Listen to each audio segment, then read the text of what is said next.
really like to think that everybody on the program today can really be ambassadors with this information for people, your friends, your neighbors. If you're a business, your customers, you can share maybe some information that you'd pick up here. And like Hillary said, we'll have some time for questions. So really want to hear your experiences and your questions. So let's get started and jump right in and take a look at this invasive insect. It's an invasive plant hopper. And as we'll see later, that matters because plant hoppers feed in a way that is different than many other insects.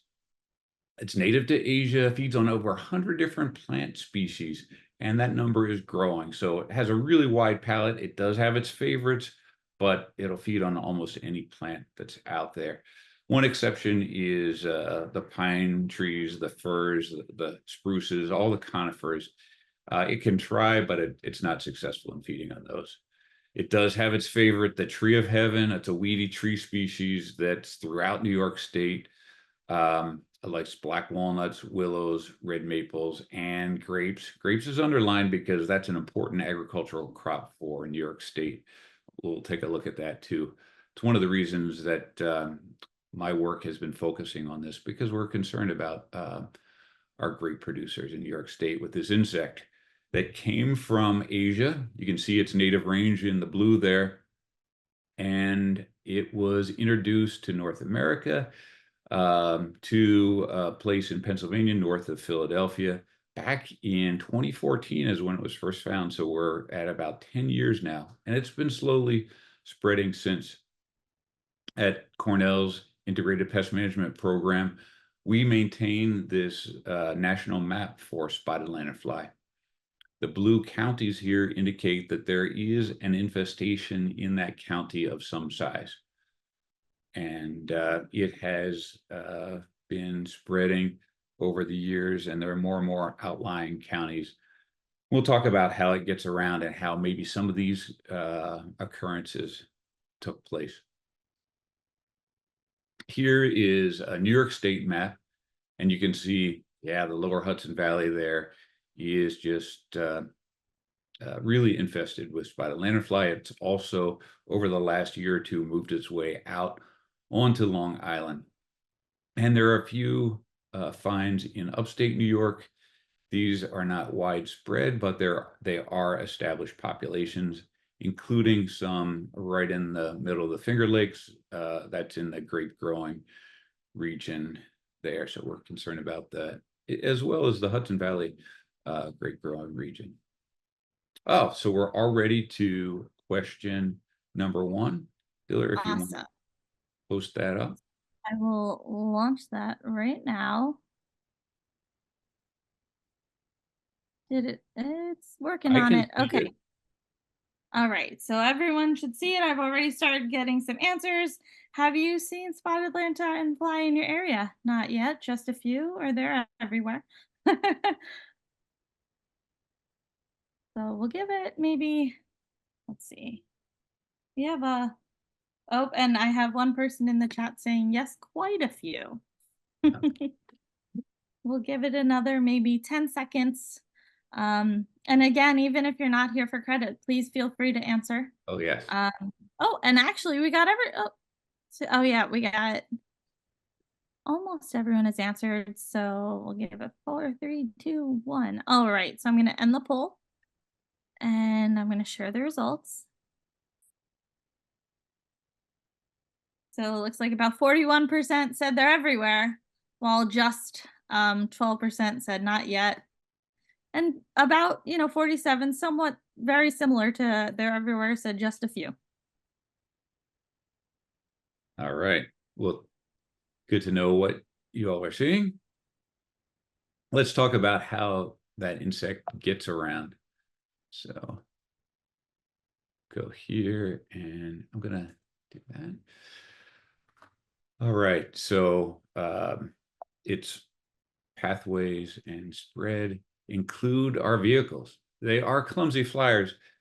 Possibly they can travel about 4 miles a year, maybe even further if they get up into a wind thermal.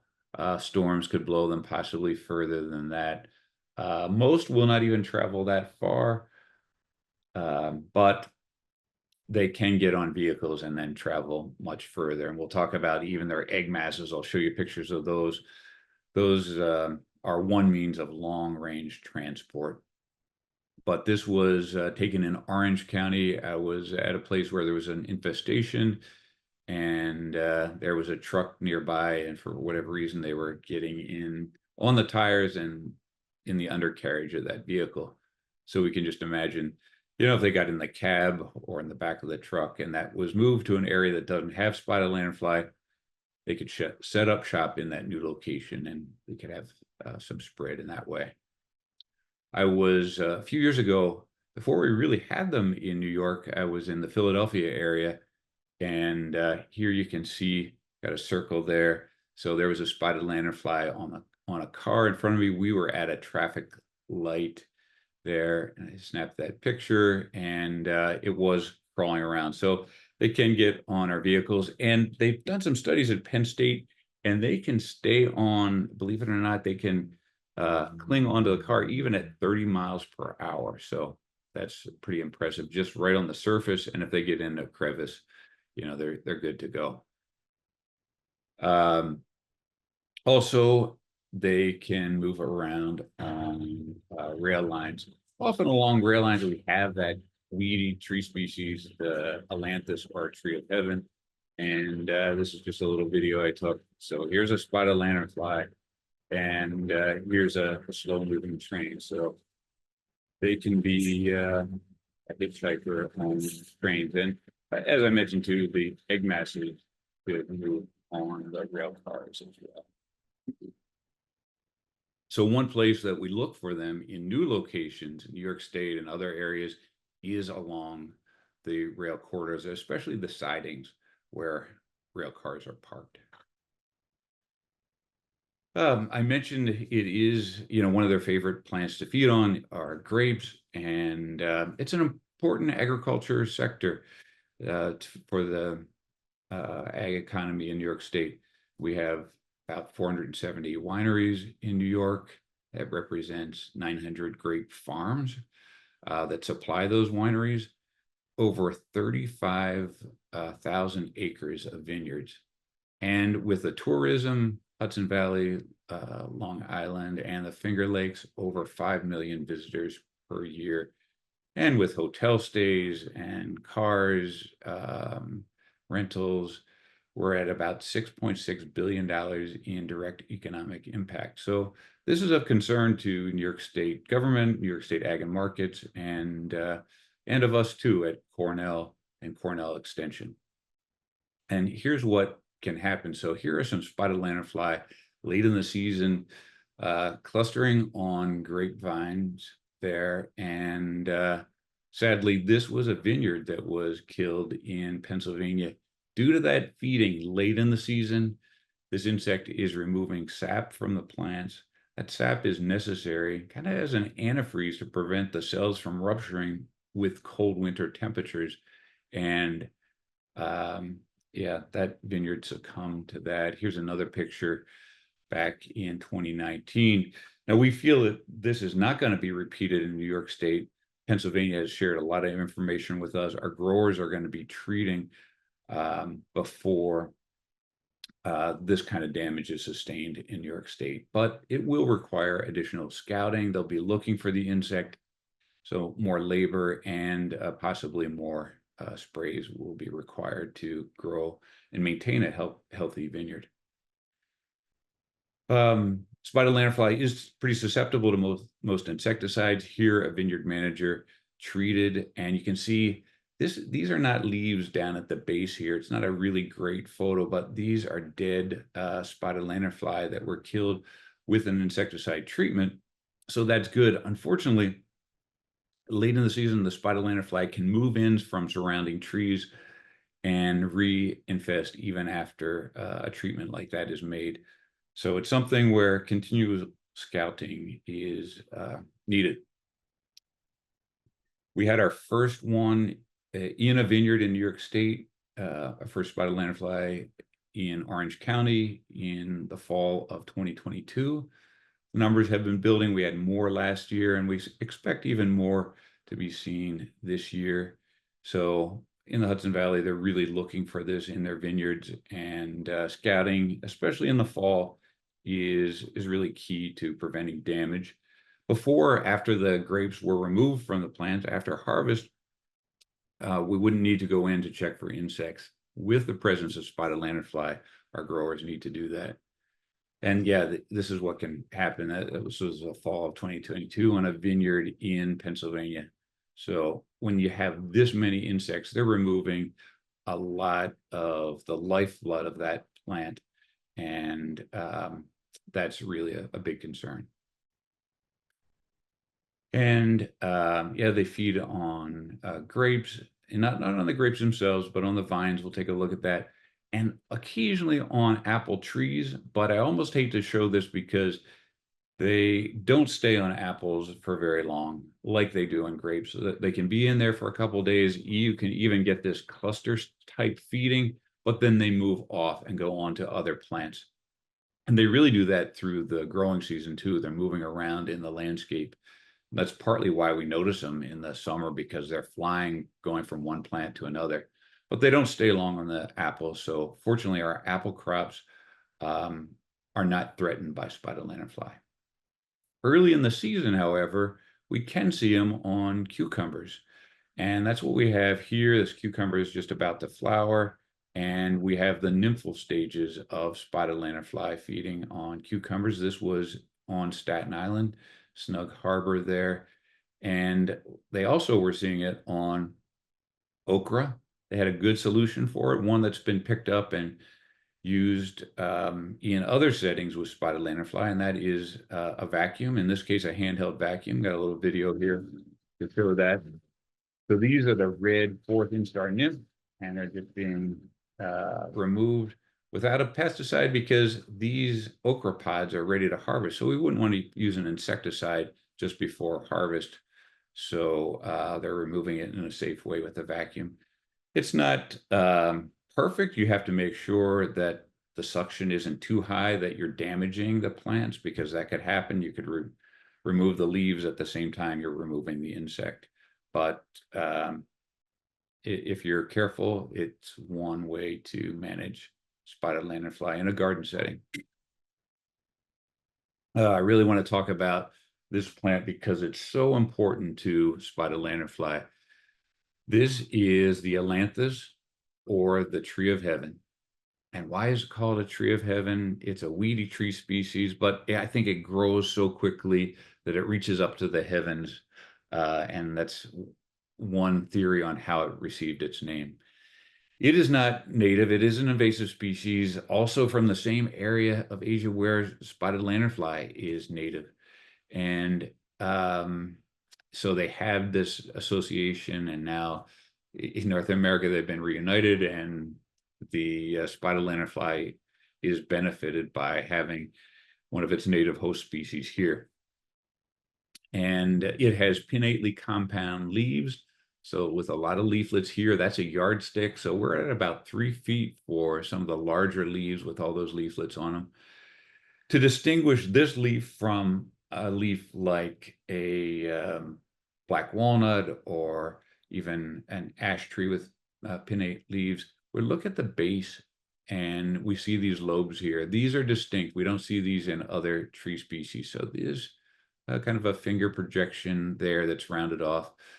That is characteristic of the tree of heaven. Also, it produces these seeds. We can see these at this time of year, and those seeds on the female trees persist through the winter. So after all the leaves are out there, are off the trees, we can still see those seeds up there. And that's another way to distinguish this tree from others. And the bark never gets really corky. I think it looks like a cantaloupe skin, kind of cracked in that same way. But here's the problem. When spotted lanternfly has access to the tree of heaven, it can lay 7 times the number of eggs, and it can begin laying eggs weeks earlier. And it might get cut off by frost in the fall when it's laying eggs. So that earlier egg laying is an advantage. But yeah, like I mentioned, it's a weedy species that just pops up. Here it is in the Finger Lakes with the seed heads on them that have a little bit of reddish color at this time of year. Not a bad looking tree, but here it is. I took this one in Brooklyn with spotted lanternfly on it. There were so many spotted lanternfly up in that tree canopy that it felt like it was raining a little bit, just some spritz coming down. That is the honeydew that's coming out. We'll take a look at that in a second, coming out as a byproduct of their feeding. There's just another one in upstate New York. But cutting down the tree of heaven won't kill it. Unfortunately, it is one of those tree species that will resprout, and it will do it with a vengeance. And those sprouts are very attractive to the nymphs of spotted lanternfly the following year after egg hatch. So we don't want to recommend cutting it down unless you're using an herbicide with it, or very persistent in maybe grinding out the stump and mowing down any shoots that might come up. One way to manage that and prevent that reshoot growth is using herbicide and a hack and squirt technique. We're exposing that vascular tissue and then using a labeled herbicide in there to control it. And commercial applicators could do this for you if you're a homeowner. But spotted lanternfly, looks different. We've already seen some of the different life stages. You've probably seen them out in the landscape. Let's talk about where it is during different times of the year. So right now, we're looking at the adults. They're out there in the landscape. They're feeding, removing sap from trees. And soon, in late September and the whole way through November, and honestly, possibly even into December if it's mild, the females will be laying egg masses. Then with the first hard freeze that might not be until late December, all the adults are killed. The only thing that's going to make it into next year is the eggs. And the egg masses are very resilient. They can survive sub-zero temperatures. So even a cold winter won't kill those eggs that are laid on the tree and just about anywhere else. Then in the spring, in May, sometime, the nymphs will emerge, and they go through several instars, different stages. They shed their skin, their exoskeleton at each time, and become a little bit larger until finally they're at this red stage, and then the adult emerges. Just another way to look at that. It's like this. Here we are with the adult stage. Really, there's some overlap. It'll start in August with the adults, and then, as I said, go through possibly December. And here are those egg masses that they'll begin laying, last week or so of September. So coming up in a few weeks, we'll start to see these egg masses. I like this picture because it shows the individual eggs here laid in a line, and then the female covers those egg masses, those eggs that she laid, with this putty-like material that she produces. They can survive without that coating, but they're more protected from other predators if the coating is applied by the female. And there you can see a couple of them laying eggs. Here's the problem. Egg masses can be laid on just about anything. You saw it on the trees there, but look at this, a camp chair that has several egg masses here. Though that camp chair was laid down on the ground, it was propped up against this tree for the photo.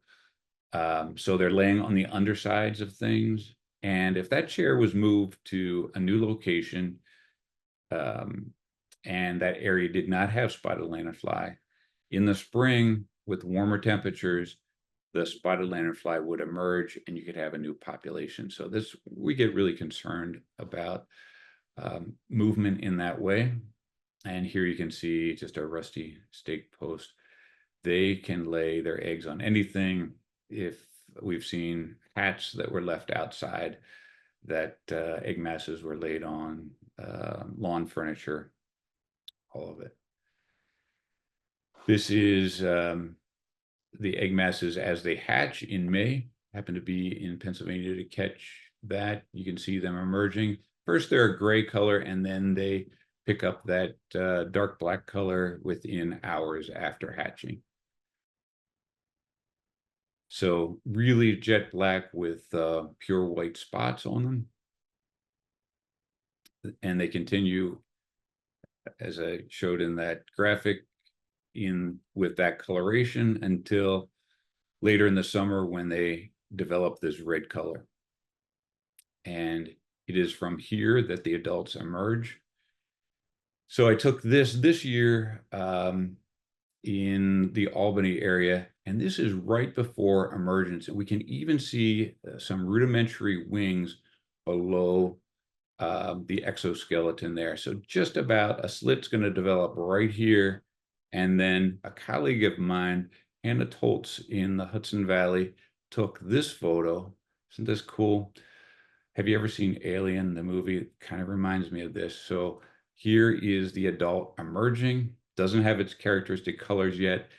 In the hours after this happens, the wings expand and it develops the typical colors that we see with spotted lanternfly. So from this, we go to this in a few hours. And yeah, they are pretty big. They're about an inch long. They have those orange underwings that they sometimes expose, but otherwise, those spotted colors and that brick-like pattern on the tips of the wings. All right. Okay. So Hillary, we're ready for question 2. Let's go to question 2. Launch. Okay, so adult spotted lanternflies first show up each year in May. True or false? And we're Oh, talking we're about the starting- adults, just as a reminder. Oh, and we have one person who didn't get to it in the polls, and they said false in the chat. Feel free to put it in the chat if you can't get the poll to work. We'll give it another maybe 10 seconds. So it's the adult spotted lanternfly first show up each year in May. And True Hillary, you or- don't have to get the questions right to No, get the nope, credits. don't have to get them right. Just proving that you're there, and it's a good discussion point. Yeah.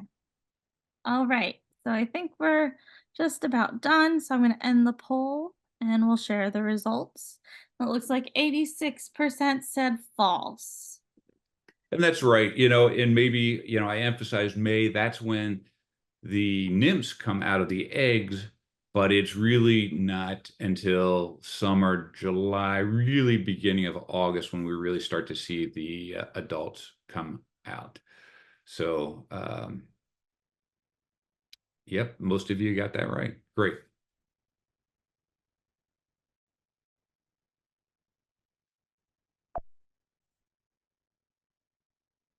And, they're brightly colored. They have these spots on them, and, you'd think really easy to see, but they can be a little bit elusive. Look at this tree. This is a red maple. Took this picture, and can you see the spotted lanternfly there? I had trouble at first, but here they are. We have 4 of them on that tree. They blend in pretty well for a polka dotted insect.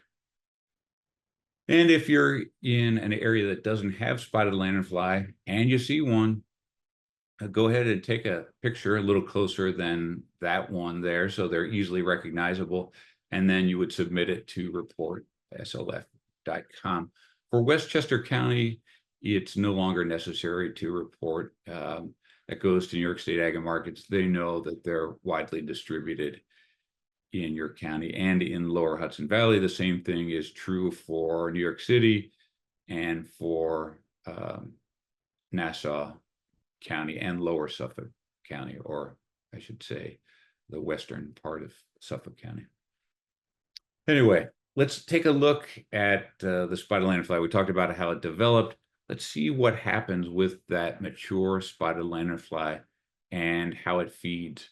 So it has this long proboscis here that serves like a needle, and it goes through with this piercing and sucking mouth part through the bark and taps into the pipework of the tree. So it's into that xylem and phloem, gets into the sweet spot, and then the sap flows through the body, gets digested. It has a digestive system in here, and then it excretes out through the backside a sugary substance. It, filters out some protein, some other nutrients, and water that it needs, and then excretes a lot of the sugary water.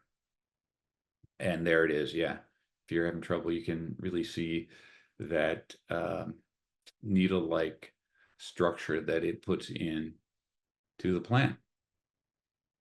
And I really like this video. A colleague at Penn State took this, and we'll zoom up here, but take a look right here at this insect.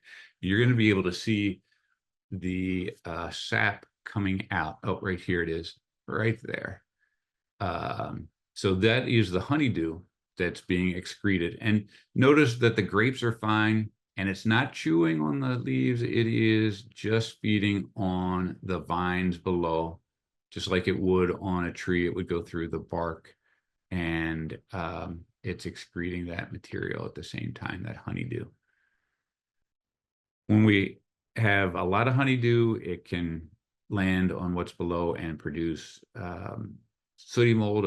A fungus can grow on top of it. We can see a congregation there. That does sometimes happen. It can be pretty alarming to see that. But fortunately, that tree is fine. Trees can handle this amount of damage without any noticeable impact. Grapevines that have less reserves than a tree, those are impacted. But here is that sooty mold. This is the black material here. They power washed the lower step, but you can really see the buildup of the honeydew and the sooty mold there on those steps. So it can absolutely be a backyard nuisance when you have a lot of spotted lanternfly there. And in addition to that, honeybees and yellow jackets like that honeydew. And instead of going to fall blooming flowers, they might take a shortcut and get their nectar from the back end of spotted lanternfly. If it's a honeybee that's doing that, it can give an off flavor to the honey.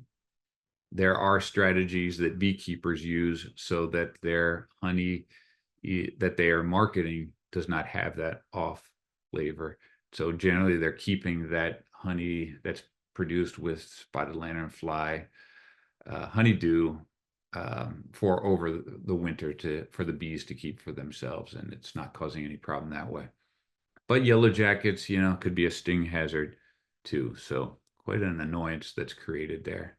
All right, and we're already to the last question. All right. And it is the only one left. Okay, great. So the last question is, spotted lanternfly gain nutrients from trees by chewing on their leaves. True or false? Oh, we got everyone's coming in strong. Everyone knows this answer, looks like. Yeah, well, yeah.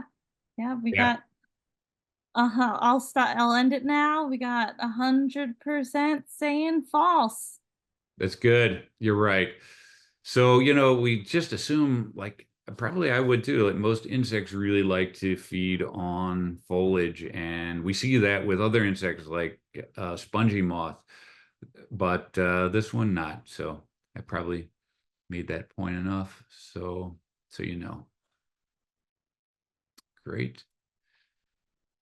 And but I said it can be a nuisance, and it certainly has been. And it did not go unnoticed in New York City. And it got a lot of press over the last few years. And everybody had to talk about it. They had their own spin, including the New York Post, that is great for their headlines, right? There was some good information, that article. A colleague of mine took care of that interview, but yeah, it is a New York Post headline. And the good news is, I've been talking to reporters now in New York City, most of the population has decreased compared to what it was a couple of years ago. So that is really good news. And I think you can expect the same in the Hudson Valley. For those of you who are seeing a lot of it now, and you saw a lot last year, you're probably ready, or it's probably time for a reduction in the population next year. Normally there's 2 years with very high populations, and then it declines. And the same thing happened in Philadelphia. Philadelphia went through it several years ago, and really they got the word out. It was so bad in Philly that people were calling 911 and clogging up the emergency line. So the Philadelphia police had to say, please don't call 911 to report spotted lanternfly. And now the populations are lower there. It's not gone, but they're not at those very high levels. So we have that to look forward to. In the meantime, you can see something like this. This is not every tree on the block, but spotted lanternfly late in the season will congregate together. They'll pick a tree, one maybe in a block, to group like this. This happens to be in Pennsylvania, my brother's front yard, and he knew I worked on this insect and took this picture. He was noticing spots of that honeydew. He didn't know what it was, but on his truck over the late summer. And then this happened in early fall, where they all gathered right there on the trunk. And then you see something like this, it can, elicit a response. People can become really concerned. My sister-in-law posted this on Facebook and got a lot of responses right away, with a lot of information that we are not recommending. Hillary is taking some of these types of calls for you all in the Hudson Valley, and we don't want you to use blowtorches. And we don't want you to use vinegar or Blue Dawn dish detergent. We'll talk more about the control in a little bit. But yeah, we do like to remind people that they don't bite, they don't sting. That tree that you saw all those spotted lanternfly on is just fine. It was fine the following spring. It looks good now. Yes, some of them came back the following fall, so that was 2 years ago. But there's no impact to that tree. So don't feel like you have to control it for the health of the tree. If they're a real nuisance to you, the honeydew is a problem, maybe you want to manage them, you talk about those control techniques. They're not structural pests, and by this I mean they don't survive in the house. They can only survive, we did studies 2 years in a row, they can only survive for about 48 hours at the longest at room temperature. And after that, they just desiccate and die. They need to be continually feeding on trees, so they're not going to be like some other insects that set up shop and are a nuisance in the house.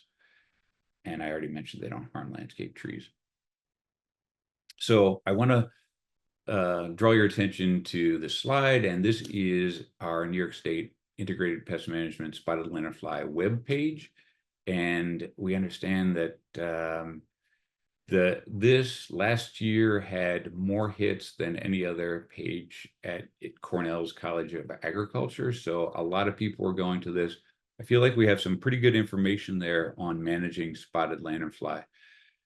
And we have information about the life cycle and some of the things that I talked about earlier. But if you go to the block and click on managing spotted lanternfly, we have all kinds of options there. We have the traps, destroying the egg masses, trap trees, vacuum removal that I showed a little bit about, circle traps, and some possibility for biocontrol in the future. So here are some spotted lanternfly traps. This one is called a circle trap, and it works as a funnel. It takes advantage of the fact, both of these traps do, that the spotted lanternfly continually wants to climb up trees. And you might say, okay, once it gets to the top, isn't it going to stop? No, they will fly off of those trees. and they're not a strong flyer, so they end up on the ground. They crawl and look for another tall object, trees, they're hoping, so they can feed along the way to land on it. So this takes advantage of that. The circle trap funnels them in and gets them into a plastic bag. They see the light, they continue to want to go up. They can't figure that they could get out if they went down, and they're stuck in there. And in areas where there's a lot of spotted lanternfly, we can have hundreds of them in a bag in a week's period. This one is called Bug Barrier. It's a commercially available product that has adhesive material on the inside and some polyfill type material that keeps that away from the bark, so the spotted lanternfly climbs up in there and then gets attached to the adhesive material there. And the important part of this is that adhesive material is on the inside and not available to catch anything else like a bird that might come in contact with it, because we want to avoid bycatch. And that's what this cage is around this sticky trap that has captured a lot of spotted lanternfly. Those spotted lanternfly are attractive to birds that feed on insects, like woodpeckers. I'm sparing you of the image, but I have pictures of woodpeckers that were caught on sticky materials before people knew that you have to have a barrier like this in place. I think what's easiest to use is screen material. You can get it at a hardware store. You can buy it in a roll. It's pretty inexpensive. It's very easy to work with. It's made out of fiberglass, and you can use thumbtacks to put it above the trap, and then it drapes down. Here it's lifted up so you can see the spotted lanternfly below, but normally it would be draped down so the spotted lanternfly can still crawl up, but the birds that would be coming from the top can't get in there. And there's just another shot of that bug barrier. So there are insecticides that can be used. We want to move away from home remedies that are not labeled and could cause problems. So there are labeled insecticides that are used. If you click on this link, you'll get a list that could be used for commercial purposes and for homeowner use. The commercial ones are restricted use or just available for applicators to use, professionally trained DEC licensed applicators. Here's where you would land, and we have a separate list for spotted lanternfly in grapes as well. So Cornell and the extension system has been doing a lot of work. Master gardeners have been getting the word out about this. Our IPM program, Integrated Pest Management Program, has been doing some statewide outreach and monitoring, working with New York State Agriculture and Markets.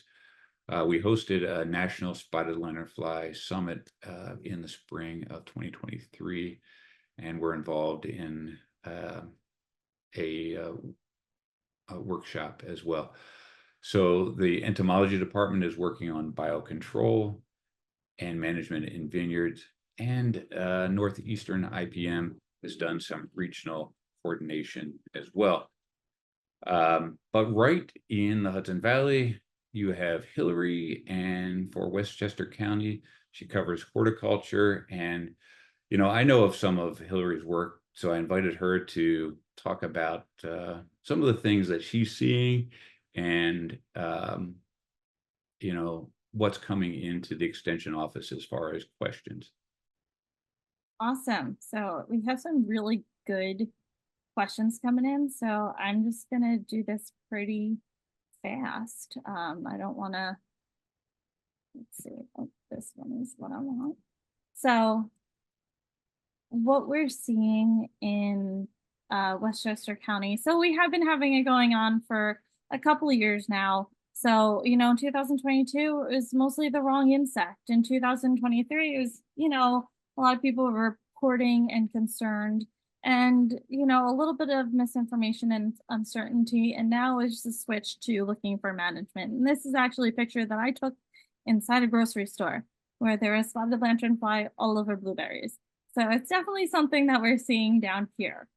This is actually from Last year, I don't have the numbers for this year, but from June to September of last year, we had 150 phone calls in a 3-month period and, 100 emails or no, oh, I did that wrong. 115, 120 phone calls and, an equal amount, maybe a little bit more emails from people who are looking to know about spotted lanternfly. And like I said, a lot of it is misinformation at first. And, people are saying, hey, what is this insect? And we're happy to answer those emails. So I might get a picture like this and I can be like, don't worry, it's a giant leopard moth. But having people know that, please reach out to us. We're happy to figure anything out for you. Pictures like this saying, oh, it's killing my tree. And we can talk about what's causing the problem with your tree. Maybe it is spotted lanternfly related. This is not likely a spotted lanternfly problem, more likely a mechanical wound. It's close to the ground. It might be a lawnmower or even a car that hit it. So we're happy to kind of tease out the problems that are going on at your house or your client's house or your job, or so that we can figure out what's going on and what the best way to deal with it is. We can also clear up misinformation. Some people might think that these are spotted lanternfly egg cases, but it's really lichen, which is a symbiotic relationship to trees and won't cause problems at all. So it's always nice when we can tell you that it's nothing to worry about. It's just some lichen.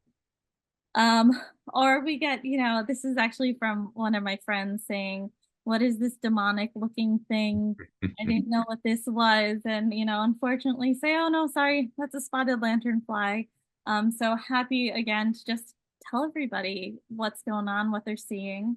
And as Brian said, you can see it on grapes quite often. And we do get a lot of phone calls from homeowners who have grapes in their yard and asking what to do with it and how to treat. So we're happy to help with that.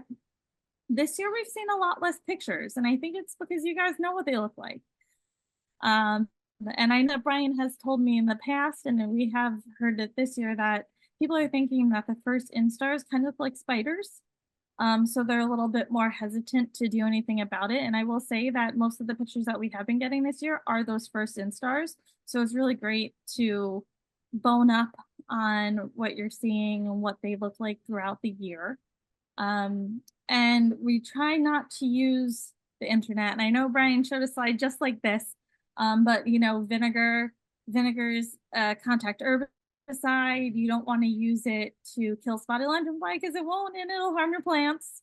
Or I've also heard or equal parts water and pine sol with 2 packets of sugar. Again, we don't want to use any of these. It is illegal in New York State. You're making a pesticide, even though you're thinking it might be natural, but you're making a pesticide and you're using these products improperly. So it is illegal. So, definitely stay away from these kinds of home remedies. And like I said, vinegar. We get a lot of phone calls about vinegar, a lot of emails about vinegar, even one today that said, I use vinegar and it looks like it's killing my trees, not the spotted lanternfly. Yes.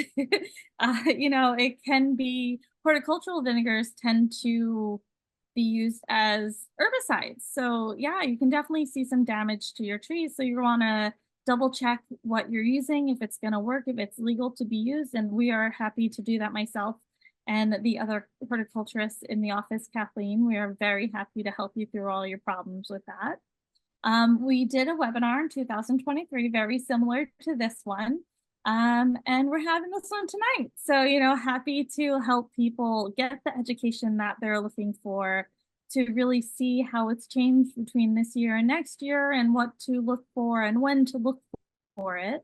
We're also working with youth through different high schools in the area who want to do some projects about spotted lanternfly and looking to get some questions answered. And we're always happy to do that if it's for yourself, your child, your grandchild, your cousin's child, your neighbor. You can always send them our way. We're more than happy to help.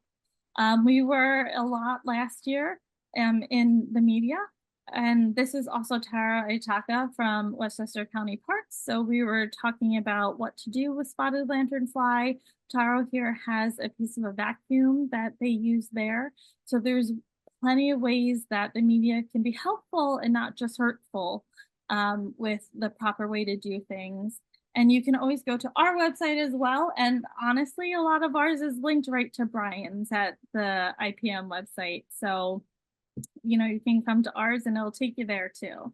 And there's just the different scrolling pictures are the different stages. So if you do go to our website, you'll be able to see that.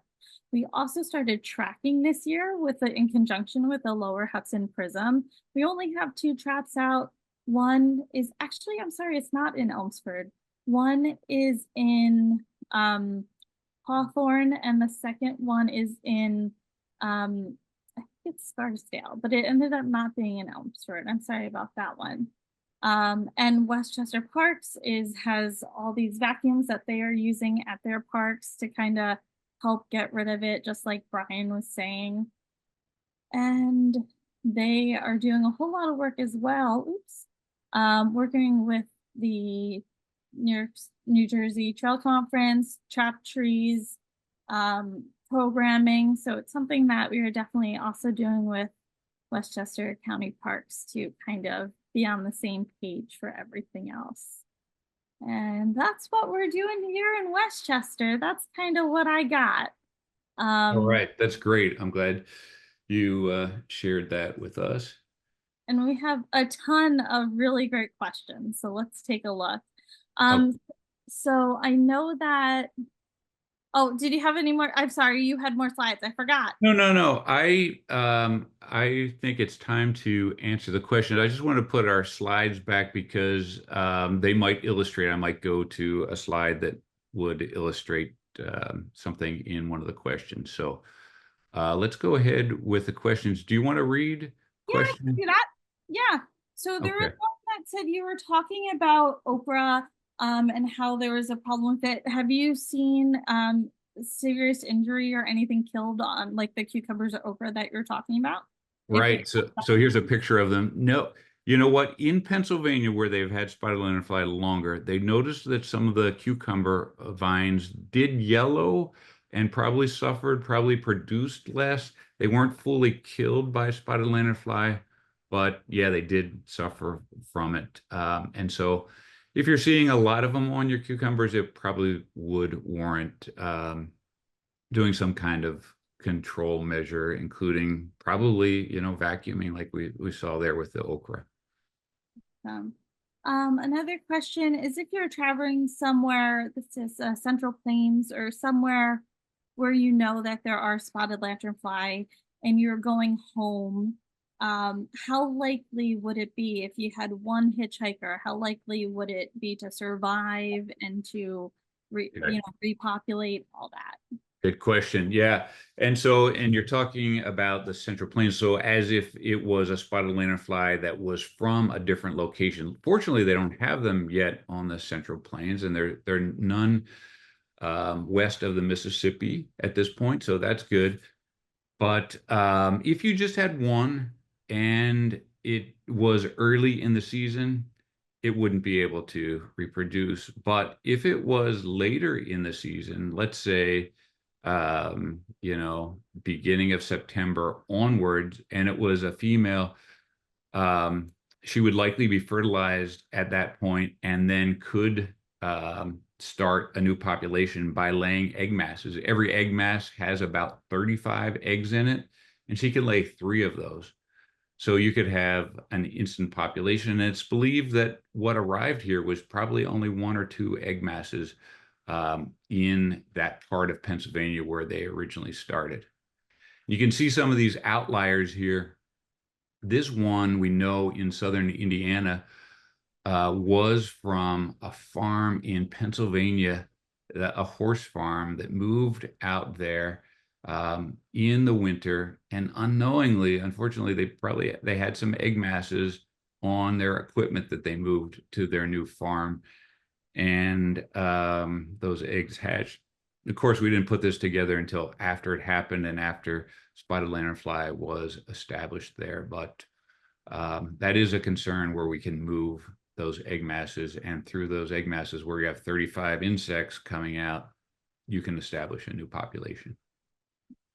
And oh, I will add, like, are they locally adapted? We don't know that. So what's in North Carolina, and North Carolina just got them in 2020, late 2022, 2023. They are really the same insect that is in upstate New York. So yes, they hatch earlier and they're laying eggs earlier, but they're not locally adapted.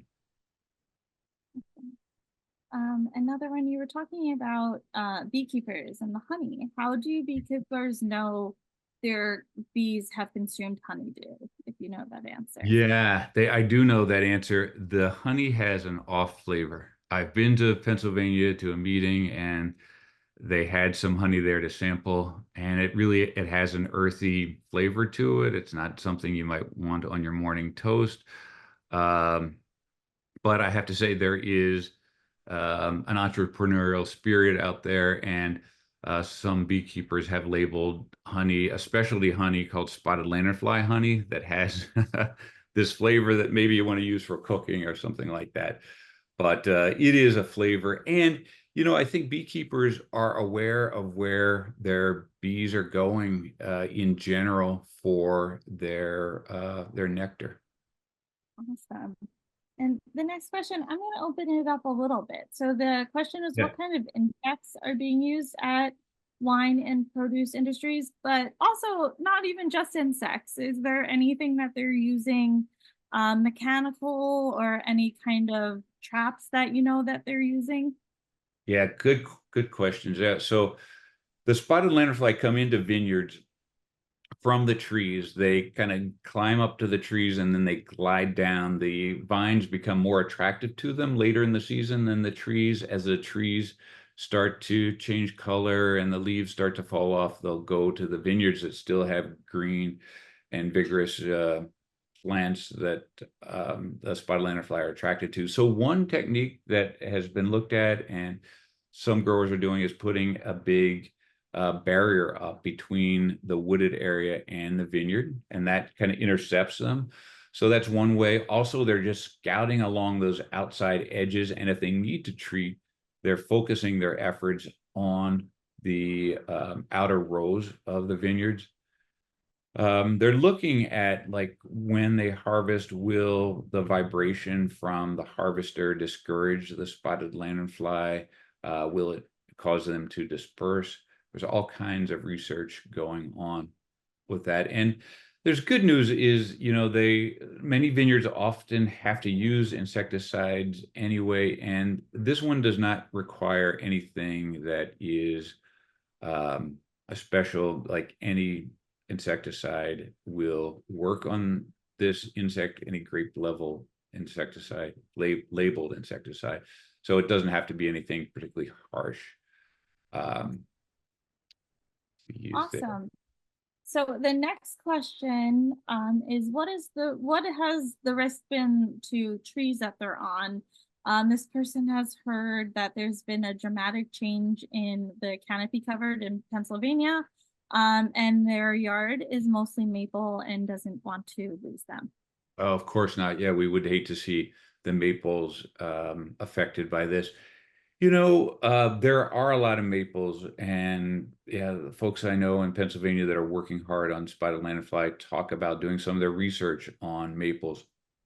So spotted lanternfly is feeding on them, but we're really not seeing any damage. One tree that is killed, even stressed and killed due to spotted lanternfly feeding, is Alanthus, the tree of heaven.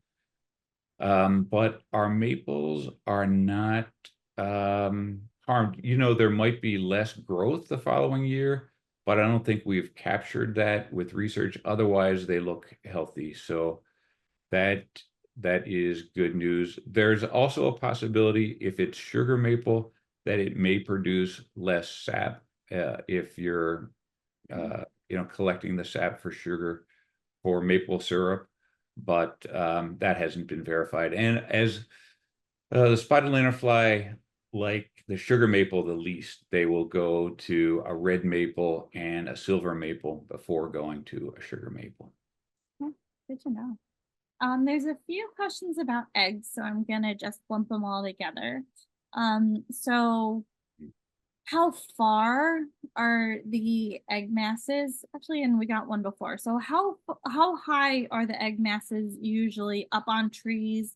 What is the best way to kill the egg masses? And then someone wrote in with a question saying, if someone is maybe hard of seeing or a little bit older and doesn't have the ability to do their scraping or any kind of work like that on their trees, what is the next best option? Okay, so I'll hit these one at a time and feel free to chime in if I didn't catch them all. So first, it's a great question, and I didn't mention that, but I think they took down trees to look where the spotted lanternfly egg masses were because they thought, well, maybe we can see them and just scrape them off, and this will be a good means to control. Unfortunately, they found that 80% of the egg masses are above 10 feet in height. So out of our reach, if we're even 6 feet and we're reaching up several feet, that 10 feet in height has 80% of the egg masses, and they're hard to see when they're up in the canopy. So that's a concern. And if you do want to scrape them and you find them on something in the yard, you want to make sure you're killing them. You can use something like a credit card or a putty knife and scrape them into a bag, like a Ziploc bag. And if you if you have hand sanitizer or rubbing alcohol in there, that will kill them. And what was the last question there? If someone might need help doing that, not really able to do it Oh, themselves. okay. Yeah. Well, I don't know if you have any suggestions on that, Hillary, but an arborist, it might be something that they would offer to do for you in the lower areas. Yeah, and we always see the International Society of Arboriculture, the ISA, has a really great website that you can find local arborists in your area. So that's definitely a great place to start looking. We have another question that is about the changing from instars to instars to adult. Does one instar molt into the next? So I think probably that one picture that you have would be a great one to Yeah, just I should go to that. Yeah. Yeah. So they do. They do. We can call it molting. The instars leave that old exoskeleton. There we have the old one there. And they're doing that all along, even when they are in the black and white stage. They are leaving the old skin behind, kind of like a snake would, and becoming larger. So that as they want to grow, that old exoskeleton is constraining them. They shed that and they can grow to the next stage, and they'll emerge from a slit down here and become this larger one until they become the adults that was captured right there. We got one more really good question. It's a good one to end on because it's also just almost the top of the hour. Okay. So given the compounding effects of the tree of heaven, why hasn't more been done to eradicate or deal with the tree? That is a really good question. And early on, we were hoping that eradication was going to be possible. And that's what there were strict quarantines established in Pennsylvania. And we were hopeful. However, this insect is really hard to detect at low levels, so we didn't even know where it was, and it had become too established before it was recognized, and it just spread from there. And so this is one where eradication is not something we're looking at. It is just managing it and slowing the spread. I have to say, though, that eradication is possible, and there are a lot of success stories with the Asian longhorn beetle that has been eradicated in some areas. That's another insect that feeds on trees and has caused some damage in New York City and other locations. And their eradication has been successful. It's not fully eradicated from the US yet, but from certain areas it has been fully eradicated.